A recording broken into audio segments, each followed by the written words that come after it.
Alexandre, bonjour. Salut. La semaine dernière, on a parlé des présocratiques.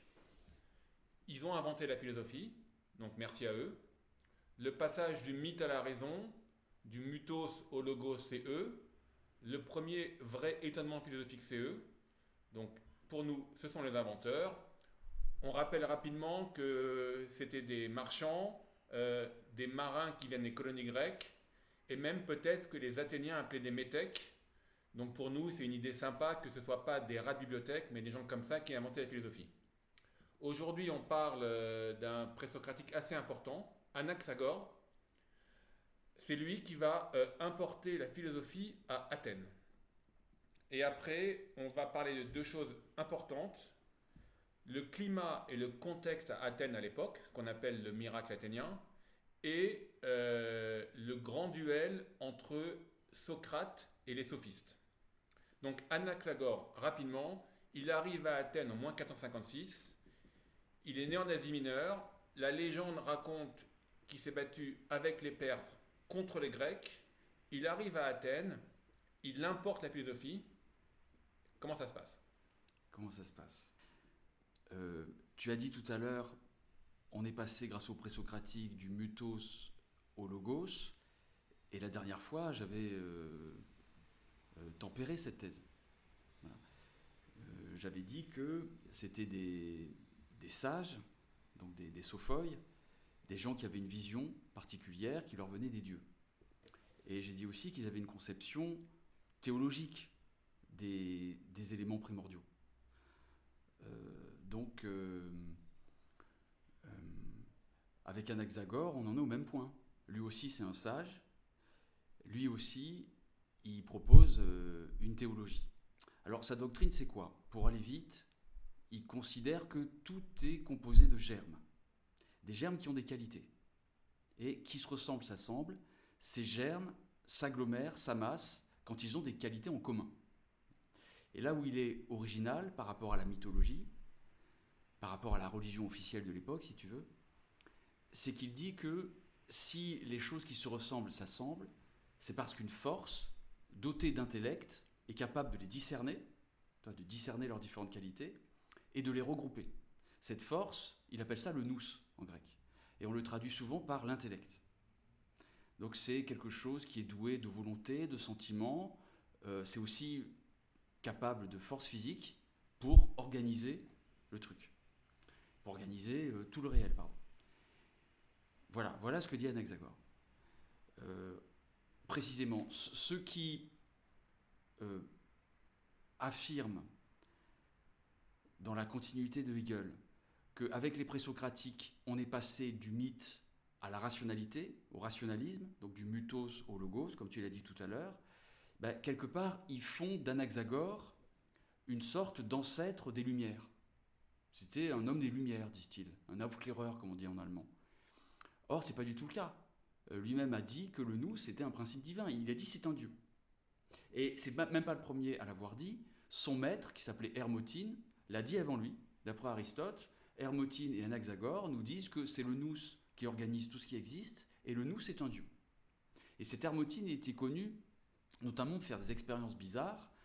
Il prétendait, alors je ne sais pas si c'était de la catalepsie ou que sais-je, mais que par moment, son corps restait immobile, mais son âme pouvait voyager au loin, et ensuite il racontait ce que l'âme avait vu à des centaines de kilomètres. Bon. Autrement dit, c'était un chaman, c'est une sorte de sorcier cette Hermotine. Et Anaxagore, il a puisé sa doctrine euh, dans la doctrine dans la pensée d'un chaman. Donc on n'est pas du tout ici dans le dualisme, mythos-logos, c'est pas du tout une préfiguration du rationalisme moderne, c'est pas du tout un homme des Lumières, c'est un sage, un sophos, comme on en a parlé la dernière fois.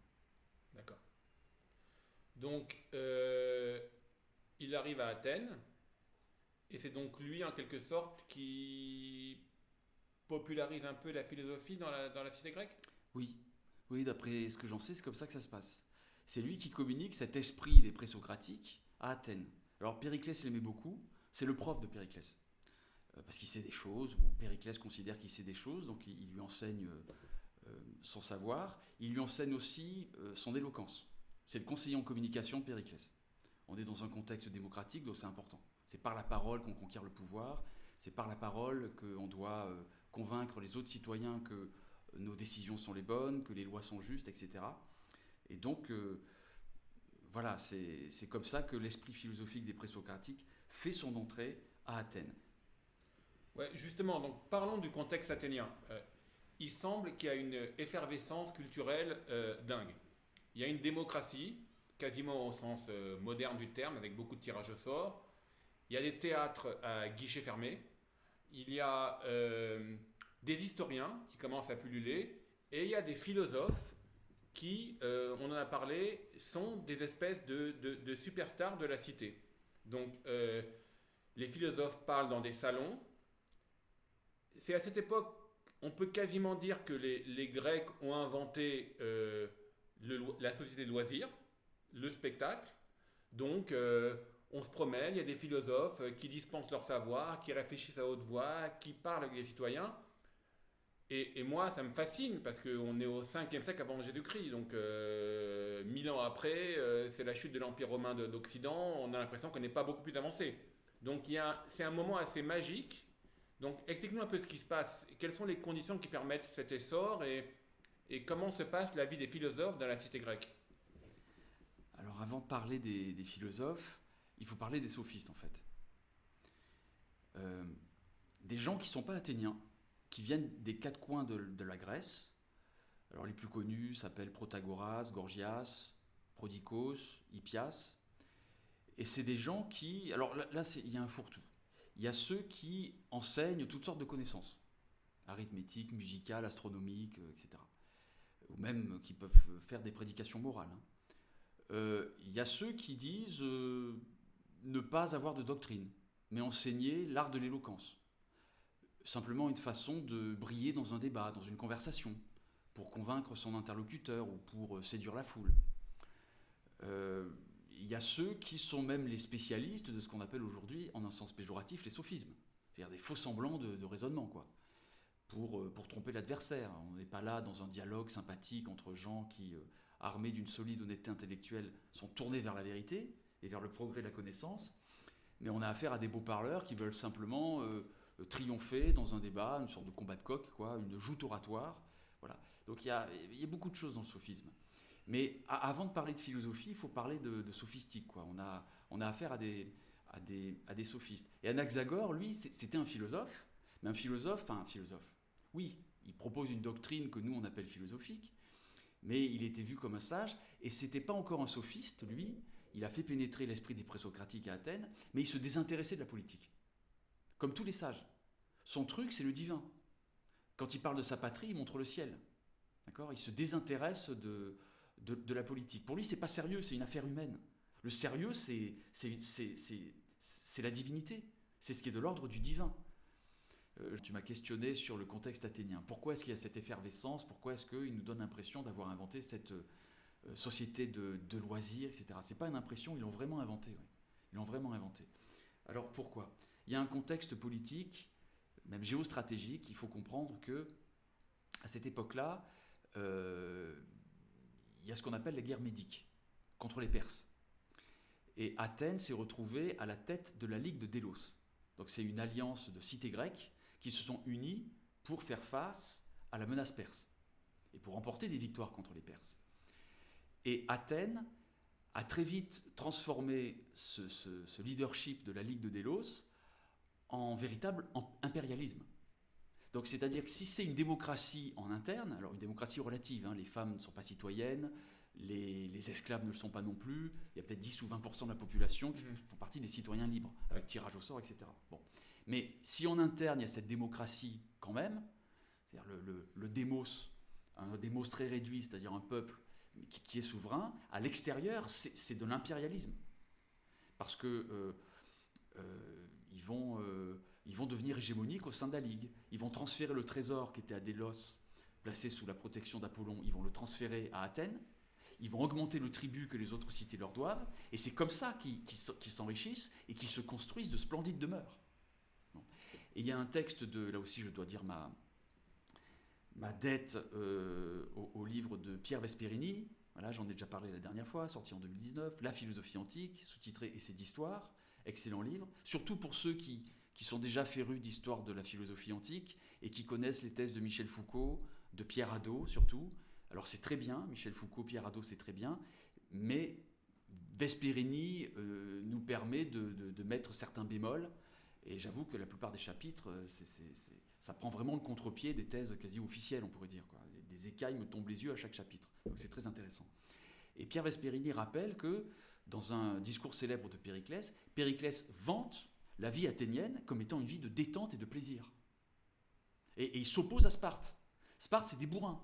Sparte, c'est des guerriers, mais ils sont guerriers H24. Soit ils font la guerre en dehors de leur muraille, mais c'était la cité sans muraille. Ils n'ont pas besoin de muraille parce que c'est des Spartiates. C'est eux-mêmes la muraille, quoi. Bon.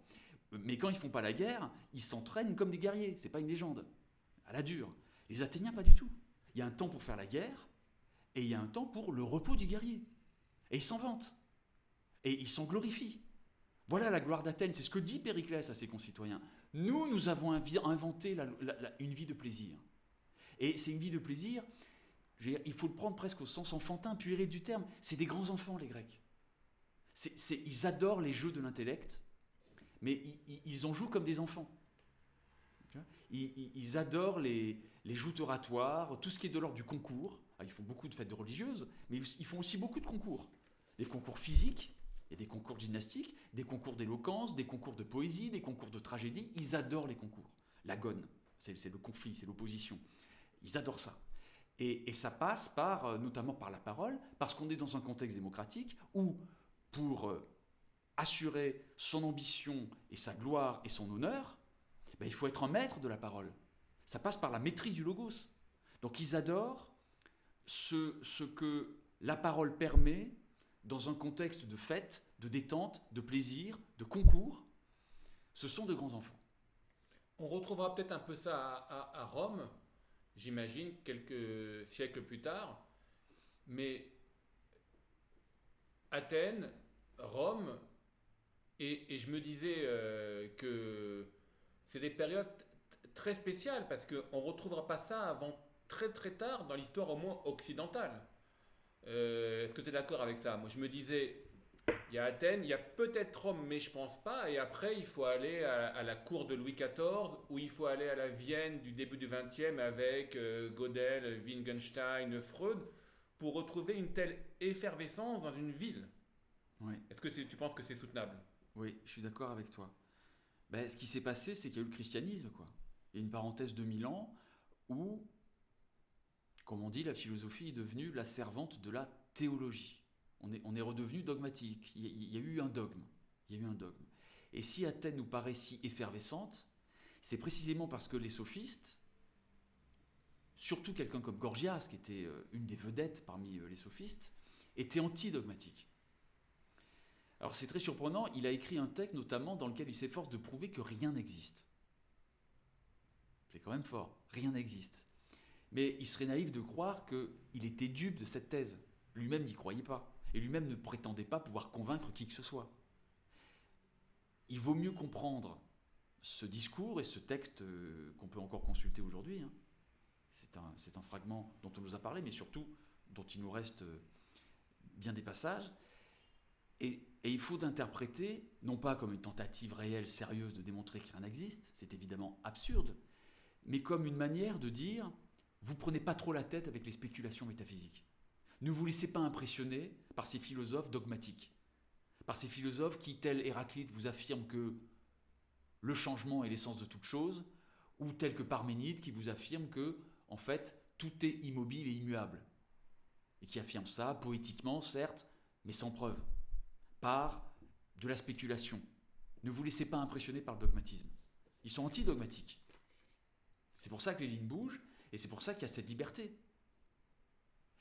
Et en fait, ils arrivent à un moment où la pensée grecque, parce que les Athéniens découvrent cette pensée métaphysique, présocratique, grâce à Anaxagore qui leur a communiqué cet esprit, ils découvrent ça et ils sont un peu hébétés, hypnotisés, quoi. Surtout par la thèse de Parménide, qui a l'air brillante, qui prend le contre-pied de celle des atomistes. La dernière fois, on avait dit que pour les atomistes, tout est composé de deux éléments, les atomes et le vide. Mais le vide, c'est rien, c'est du néant, c'est du non-être.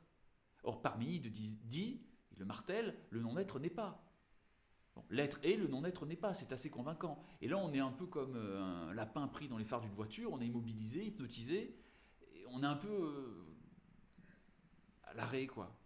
Mais ce qui est intéressant aussi, je crois, avec les sophistes, c'est qu'ils sont moins concernés que les présocratiques par les choses divines, ou un peu moins. Et c'est en ça que c'est intéressant, parce que ça ramène la philosophie à des choses assez humaines et terriennes. Et on pourrait presque dire que la philosophie démarre avec les sophistes, parce que c'est les premiers qui la décorrèlent du divin. Ouais, c'est pas faux. Pourquoi pas? Ok. La thèse est ouais, intéressante. Et je joue pas le jeu, hein. C'est pas un jeu que je joue, je veux dire. Je joue le jeu de ta théorie, mais c'est pas fin. Pourquoi pas? Ouais, pourquoi pas? Et donc, les sophistes sont des stars, ça on a compris. Là, il est venu le moment de peut-être commencer à parler de Socrate. Moi, ce que je comprends, c'est que Socrate, il a l'impression que Athènes est intoxiquée par les idées des sophistes et leur relativisme permanent. Et donc, en exagérant un peu, il sort de son atelier de sculpture et il part un peu en croisade contre les sophistes. Donc, est-ce que tu peux nous parler un petit peu de Socrate, du contexte, de son clash avec les sophistes et bien sûr de sa pensée? D'accord. Il faut que je mette de l'ordre dans mes idées parce que tu m'as pris de court à l'instant en me disant alors c'est les sophistes qui ont inventé la philo. Je dis bon, pourquoi pas. Enfin, c'est juste une thèse. Hein. Ouais, là je tremble un peu, je sais pas trop quoi en faire. Alors pourquoi est-ce que ça irait et pourquoi est-ce que ça pourrait me gêner? Alors eux, ils étaient pris comme des professionnels du savoir. Ça veut dire que avec eux, les Athéniens considéraient que la Sophia peut s'enseigner. Donc ça prend le contre-pied de l'esprit présocratique. Le sage, le sophos, c'est celui qui a une vision et ça lui vient des dieux. Donc si ça lui vient des dieux, c'est une élection divine, ça ne peut pas s'apprendre, ça ne peut pas s'enseigner. Les Athéniens, dans leur hubris, c'est-à-dire dans leur démesure, considèrent qu'ils peuvent l'apprendre, cette Sophia. Et savoir, c'est savoir bien parler des choses, hein, pour un grec. Donc les sophistes qui savent bien parler des choses, ils se disent ils ont du savoir, ils sont capables de le communiquer, on n'a qu'à écouter pour apprendre. Et pour mettre de l'ordre dans mes idées, je refais le lien avec le contexte politique. J'ai parlé d'hégémonie tout à l'heure, j'ai parlé du caractère impérialiste d'Athènes, démocratique en interne mais impérialiste en externe. Il y a un côté des mesures. Quand ils vont s'affronter à Sparte, il y a une guerre contre Sparte, après les guerres médiques, contre les Perses,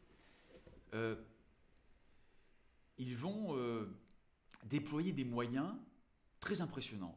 Des flottes de 400 navires, les Athéniens eux-mêmes n'avaient jamais vu ça.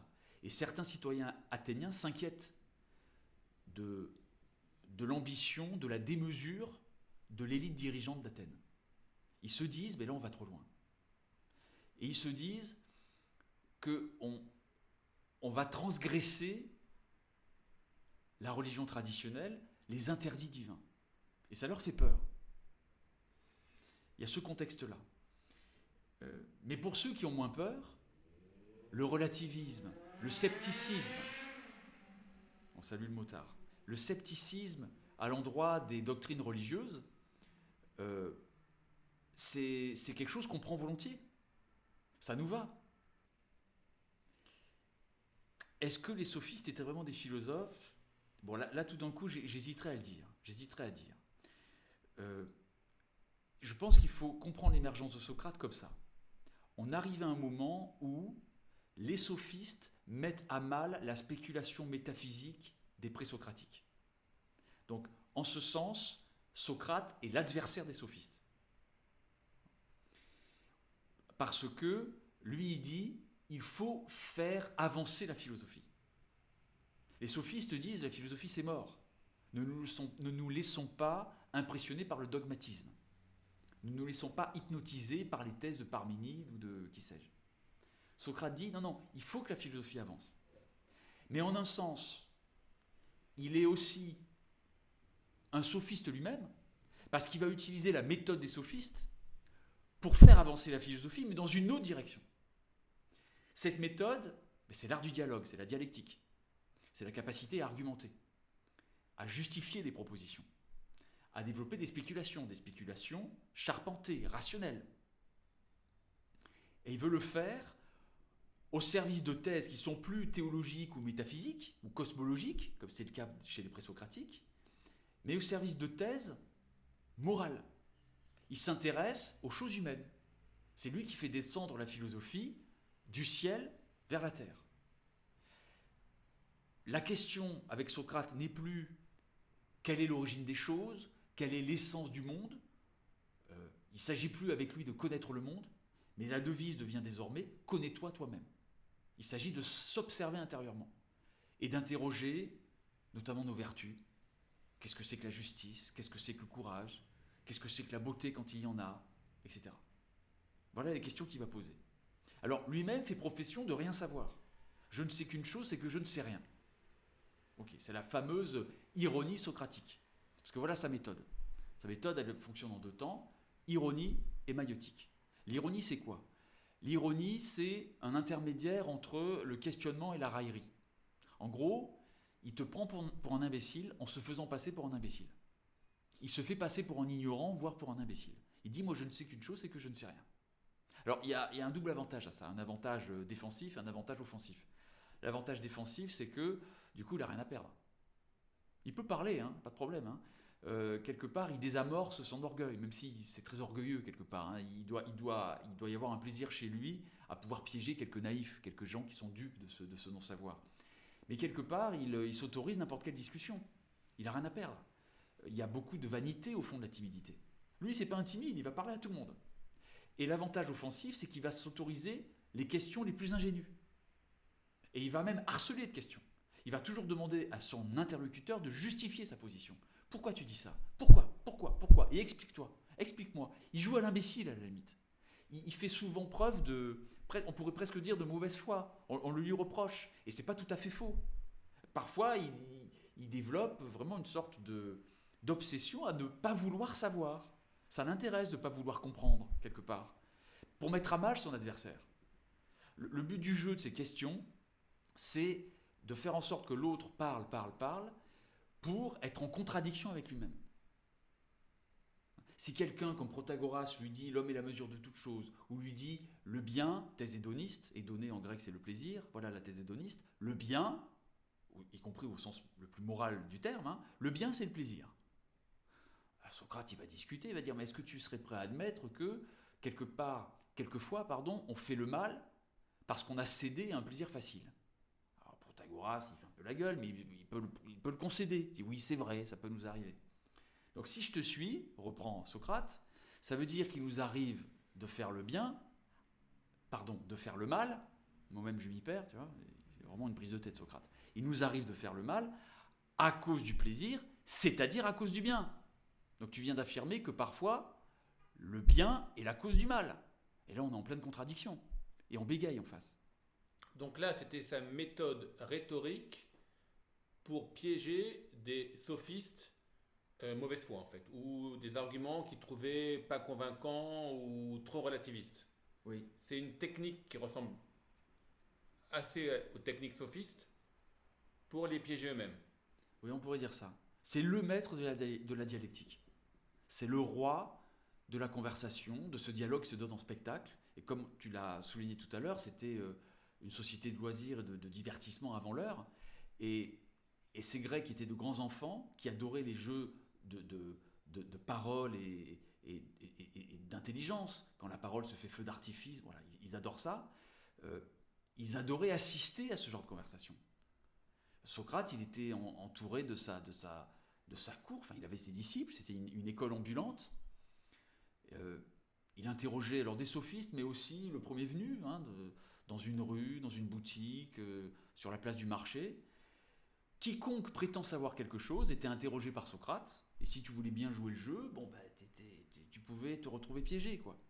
Et c'était le maître de la dialectique, et en même temps, de la maïeutique. Qu'est-ce que c'est que la maïeutique?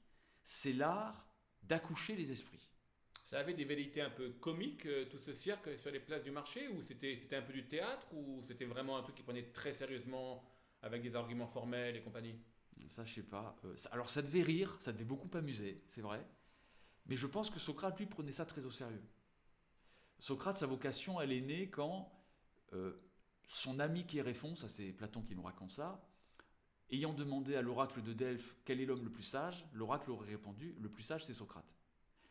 Et Socrate, ça je ne l'ai pas dit, il est très religieux, très traditionnellement religieux.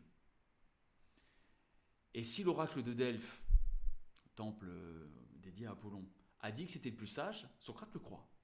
Au début, il ne comprend pas pourquoi c'est lui le plus sage, mais il est certain que si c'est ce que l'oracle a dit, alors c'est vrai. Je dois être le plus sage des hommes. Et puis il comprend que si c'est le plus sage, c'est que lui sait qu'il ne sait pas. Au sens où il n'a pas la Sophia. Il sait qu'il n'a pas la Sophia. Il le sait.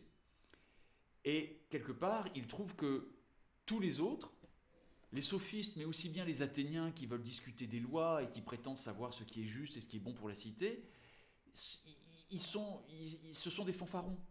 Ils fanfaronnent. Le vrai savoir, la vraie Sophia, c'est les dieux qui l'ont. C'est pas des êtres humains. Pour lui, c'est déjà de la démesure. Donc Socrate avait peur qu'un discours non religieux se propage à Athènes avec les sophistes. Oui, il y a sans doute de ça. Alors, en y réfléchissant, tous ces sophistes, il n'y en a pas un qui est athénien. En tout cas, parmi les plus connus. Et on pourrait presque dire qu'il y a un côté traditionnaliste, il y a presque un côté droite xénophobe chez Socrate. Alors, c'est pas dit comme ça, évidemment. Jamais il dit tu n'es qu'un métèque, tu n'es qu'un étranger, donc je vais te dénigrer, voilà. Mais force est de constater que Socrate, l'Athénien, est fier de l'être, est très ancré dans la tradition religieuse de sa cité,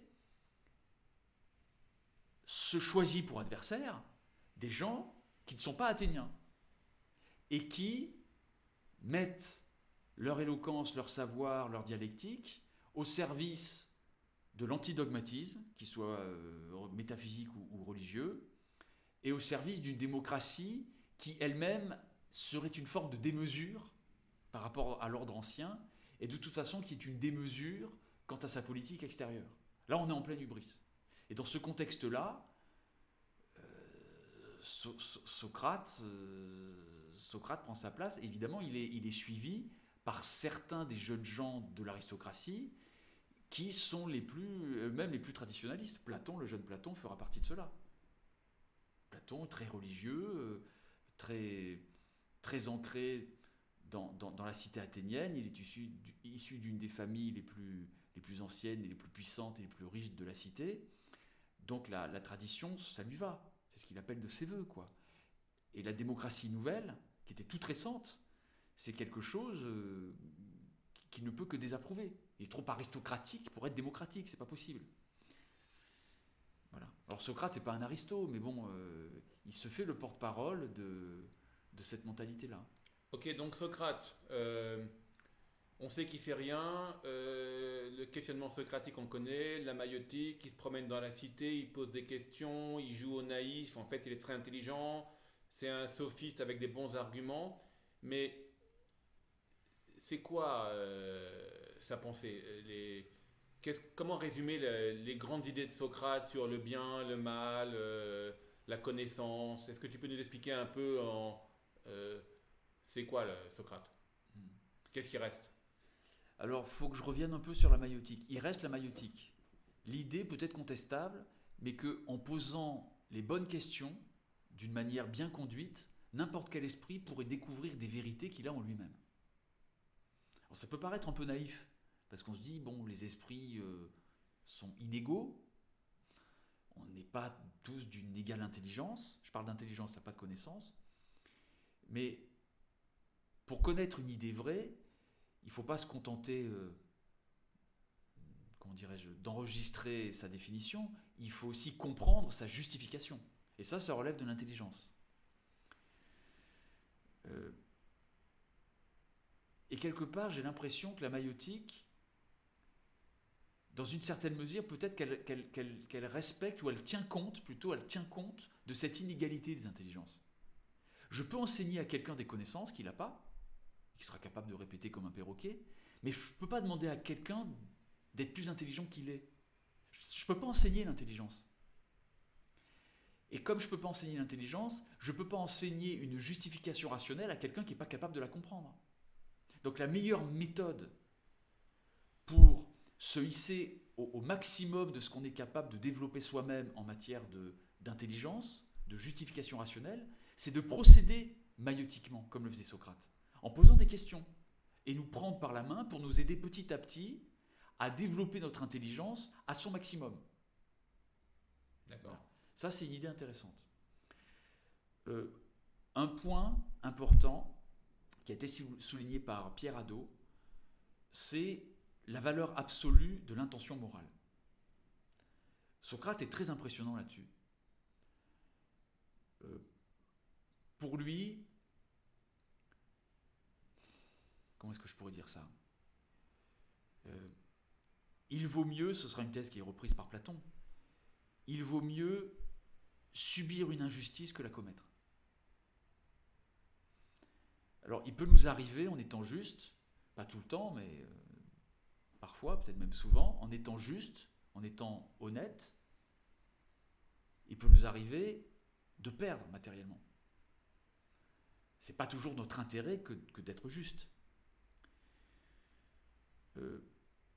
Mais pour Socrate, c'est pas une objection contre la justice. Pourquoi est-ce qu'il faut être juste ? Pourquoi est-ce qu'il faut être honnête ? Pour être juste et pour être honnête. À la limite, la question prouve que celui qui la poserait sincèrement ne comprend rien à ce que c'est que la justice et l'honnêteté. Ce sont des valeurs absolues. C'est pas pour autre chose qu'on est juste et qu'on est honnête. Je suis juste pour être juste.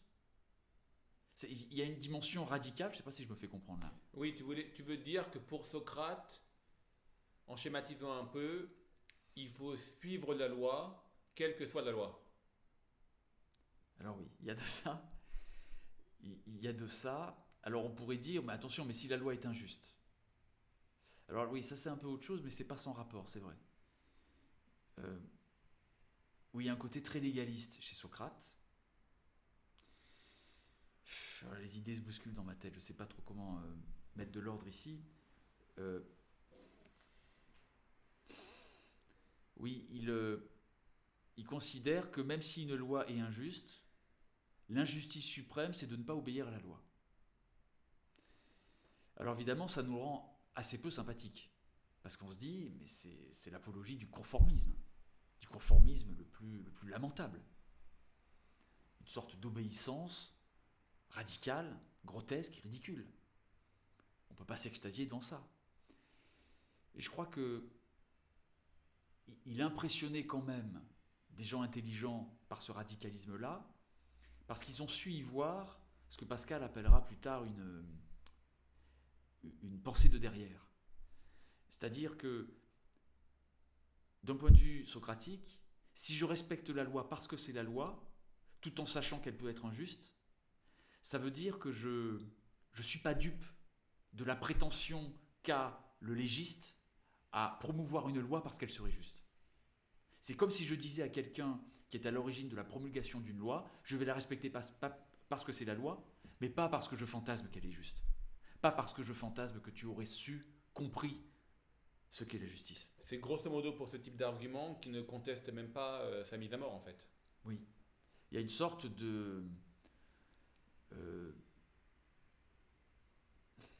d'acceptation. Oui, de déférence irrespectueuse chez Socrate.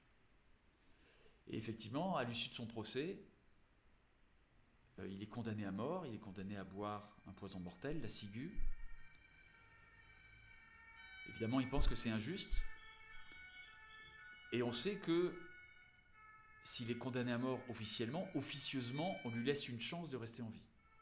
On vient le voir un matin dans sa cellule, quelques jours avant qu'il soit exécuté, et on lui dit, voilà, il y a un bateau qui part, là, il va quitter le Pirée, le port d'Athènes.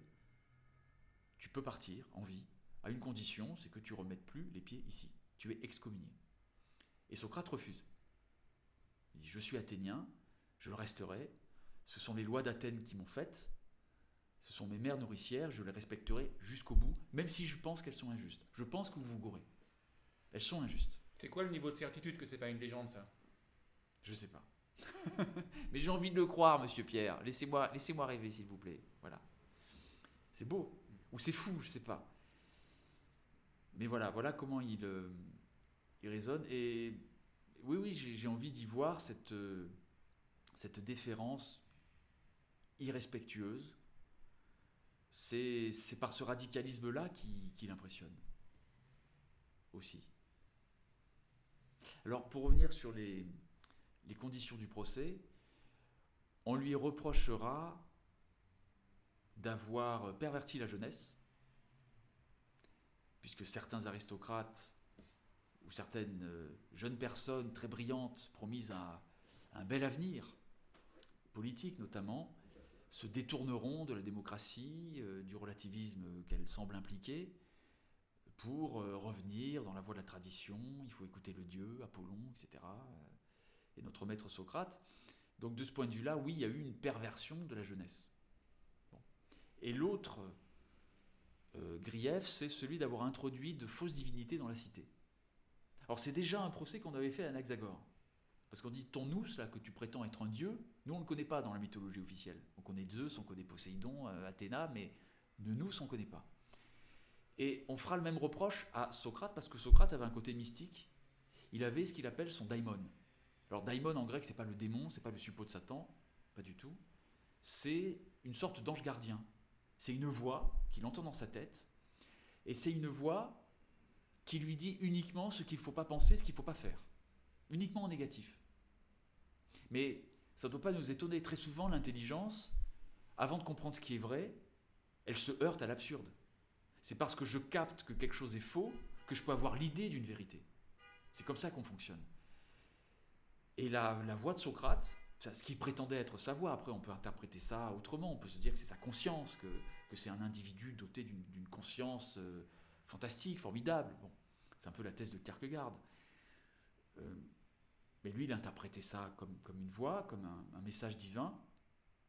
Et cette voix, ce daimon, auquel il faisait souvent référence, les Athéniens ne le connaissent pas dans la religion officielle, et ils le lui reprocheront. Alors ici, j'ai un peu les idées confuses, je ne sais pas trop quoi penser, parce que la thèse de Vesperini, à la fin du chapitre consacré à Socrate, c'est la suivante. Il dit, voilà pourquoi Socrate a été mis à mort. Voilà son interprétation. Il se trouve que Athènes, en 404 avant Jésus-Christ, perd la guerre contre Sparte. Et quand on perd la guerre, forcément, politiquement, ça bouge à l'intérieur. Donc la démocratie vacille. Et les antidémocrates font un coup d'État et arrivent à instaurer une tyrannie, qu'on appelle la tyrannie des 30.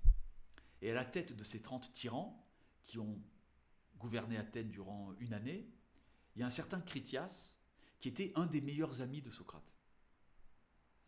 Et quand, à la fin de cette tyrannie, qui a vraiment été terrible, il y a des milliers de morts, des Athéniens, démocrates, qui se sont plaints de cette tyrannie et qui l'ont payé au prix du sang. Quand, à nouveau, la tyrannie vacille pour que la démocratie soit instaurée, la thèse de Pierre Vesperini, c'est que, quelque part, Socrate a été le bouc émissaire de ces tyrans, et que les démocrates qui ont repris le pouvoir ont voulu se payer Socrate, n'oubliant pas qu'il avait les mêmes thèses traditionnalistes et que c'était l'ami de Critias, le chef des tyrans. Donc ça fait de Socrate quelqu'un de vraiment hyper conservateur et de très favorable à un régime tyrannique. Donc je ne sais pas trop quoi en penser. Et c'est sans doute pour ça que ça fascine Socrate. C'est une figure, on ne sait pas par quel bout le prendre. Il y a des faits majeurs qui vont dans le sens du conservatisme, du traditionnalisme. Il y en a d'autres qui vont dans le sens d'une liberté de pensée antidogmatique, qui peut aller même dans le sens de la démesure par rapport à l'ordre divin, à l'ordre des choses acceptées par une tradition. C'était quelqu'un de très singulier, ce Socrate. Vraiment. On sait qu'il était laid, il avait une certaine laideur, Socrate. Il avait une figure large, le nez aplati, les yeux saillants, était vraiment horrible. Bedonnant en plus, va-nu-pied, le mec s'entretenait pas, enfin, c'est une catastrophe. Ça choquait les Grecs, qui avaient un culte du corps. Il n'y a qu'à voir leur statuaire. Ils faisaient de la gymnastique, ils avaient des corps d'Apollon, au sens pas seulement figuré, mais propre du terme. Et Socrate, c'était le bedonnant, le va-nu-pied, bon. Mais en même temps, il était connu par sa robustesse, par son courage sur le champ de bataille. Il a sauvé la vie à Alcibiade et à d'autres guerriers athéniens, par sa robustesse. Il était dur au mal, dur à la fatigue. D'après ce que dit Platon, il pouvait boire davantage que les autres sans jamais tomber dans une ivresse, etc. Bon là, c'est sans doute un peu légendaire, mais quand même, c'est sa réputation. Voilà. Il avait aussi un côté assez enfantin, puéril. On sait qu'il aimait bien danser. Des gens le surprennent en train de danser tout seul chez lui. Il aimait bien jouer de la flûte. D'ailleurs, quelques heures avant de mourir, son plus vif désir, c'est qu'on lui apprenne un air de flûte. Et quand on lui demande, mais pourquoi, Socrate, tu vas bientôt mourir, tu vas bientôt nous quitter, toi, tout ce à quoi tu penses, c'est jouer du pipeau. Et pourquoi tu veux apprendre à jouer un nouvel air de flûte? Réponse de Socrate, pourquoi est-ce que je veux savoir un nouvel air? Pour le savoir. Voilà. Pour savoir. C'est un plaisir que de savoir jouer, c'est un plaisir d'apprendre. Voilà. C'était ça, Socrate aussi. Il aime danser, il aime jouer de la flûte, il aime apprendre. Il a aussi ce côté religieux, ce côté mystique, j'en ai parlé. Et c'était pas un ascète non plus. C'était pas un peine à jouir. C'était quelqu'un qui était très strict dans son mode de vie.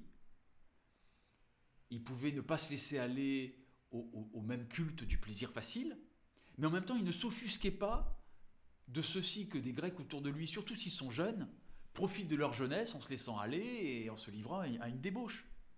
C'est-à-dire lui-même n'était pas un débauché, mais il ne condamnait pas ça. C'était pas un triste cire, c'était pas un peine à jouir, quoi, de ce point de vue-là. Donc il avait beaucoup de charme, et voilà tout ce qui devait constituer son charisme. Ouais, ça donne l'impression d'un personnage, bon, j'avais le mot à la bouche, charismatique, plein de contradictions, attachant, probablement agaçant, un grand penseur, un esprit libre, un combattant, un danseur, un joueur de flûte, et c'est probablement ce qui a fasciné Platon. Oui. Puis l'est comme un pou, ce qui redoublait la fascination. Mais comment une âme aussi belle, aussi pure, aussi noble peut-elle habiter un corps aussi vilain? Ça aussi, ça fait partie du charme du personnage. Ouais, charismatique. Charis en grec, c'est la joie. Il rayonnait par une forme de joie, quoi. Il était très certainement d'une sérénité intérieure, d'une paix, d'un calme, qui devait impressionner aussi. Quand quelqu'un va bien, et bien dans sa peau, comme on dit, ça se voit. Ça rayonne, quoi. Et puis en plus, il était le meilleur à la dialectique. Et les Grecs adoraient ça. Voilà. Personne ne parlait mieux que lui en Grèce. Alors il avait sa manière particulière de parler. Sans doute que Gorgias, Protagoras était très très fort. Anaxagore aussi, il devait être brillant, il n'y a pas de problème. Mais oui, c'est la réputation de Socrate. C'est quand même lui le meilleur des dialecticiens. Alors il devait y avoir, évidemment, s'il se contentait de poser des questions en mode maïotique, c'est pas là qu'il brillait. Il devait aussi y avoir, et on le sait en lisant les Mémorables de Xénophon, pas vraiment les dialogues de Platon, encore que dans les dialogues de Platon, il y a aussi des moments où Socrate peut se livrer à des discours. Dans le banquet, enfin, il y a plein de moments où il se livre à des discours, et là oui, c'est beau, c'est bien dit, c'est brillant, c'est éloquent. Donc Socrate, c'est pas que de la maïotique, c'est pas que de la question, c'est aussi un art de briller par ses discours. Oui. Et c'est sans doute par ses discours les plus brillants qu'il a enthousiasmé les foules et qui séduisait la jeunesse. Ok. On a bien fait le tour sur Socrate et la semaine prochaine, on parlera peut-être Platon. du plus gros morceau de la philosophie de son disciple Platon. Platon. Merci. Je t'en prie. Salut. Ciao.